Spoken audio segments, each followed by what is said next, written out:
All right, this is X's House, and today I actually want to compare these two juicers, the Canoly masticating juicer as well as the Kitchen in the Box slow juicer.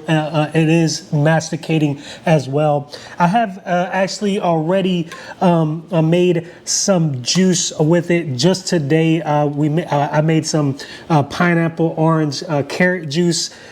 If you haven't tried it, you need to try it ASAP, man. It is awesome and it tastes so good, especially if it's fresh. And I did weigh out everything to compare both of these. I weighed out the pineapple, the oranges, as well as the carrots.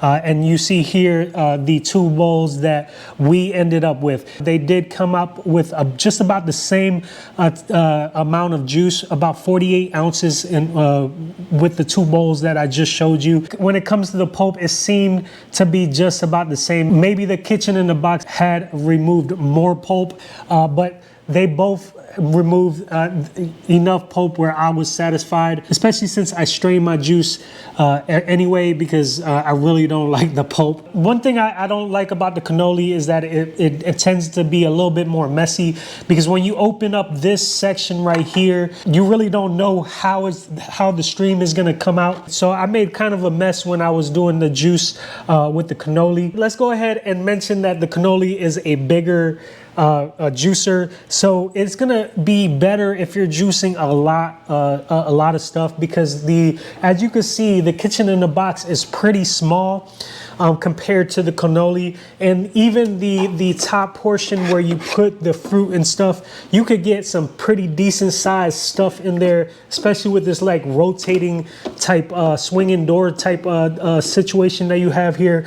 You could get some decent sized fruits in there. That's one big plus with the Canoly, that you're going to be able to put a whole bunch of fruit in there, big fruit, little fruit. You don't have to waste your time cutting up smaller pieces like I had to do with the Kitchen in the Box. But with that being said, the Kitchen in the Box size is another thing, because you don't have this huge juicer to store. You have a smaller juicer, and if it's just you might want to go with this route, because I was able to juice 48 ounces in just about like 10 to 15 minutes. I did the same amount in about 5 minutes.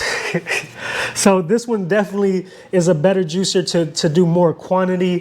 But when it comes to size and compact and being able to, especially if you have a small kitchen, you'll be able to store this away pretty nicely. And when it comes to cleaning, one thing I did not like about the Canoly, there's a lot of stuff that's going on in there. And the strainer itself is pretty big, so this helps with the pulp, of course. But it gets a lot of stuff in there, as well as you have different crevices in this portion that makes the fruit and the pulp get stuck in there, and you really have to mess with it to try to clean it out. When it comes to actually cleaning, the Kitchen in the Box definitely gets that, because all you have to do is remove this part, remove the top, remove this portion, and it's really easy. You just spray down in there and all that stuff removes pretty easily. The Kitchen in the Box definitely wins that one. When it comes down to it, it is going to be down to preference.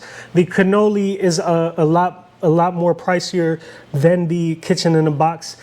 So if it's not in the budget to get the Canoly, then the Kitchen in the Box works just as well. If you're just a one person and you're like in an apartment or something, I would definitely recommend the Kitchen in the Box. There's really not much of a difference when it comes to the quantity of the juice and the and how it juices. So I would definitely recommend the Kitchen in the Box if you're on a budget, or you're just one person, in a small space. And if you juice a lot and you have a bigger family and you want to have juice for your family, I would definitely recommend the Canoly. But both of these get a big thumbs up from X's House, and I'm happy with both of them.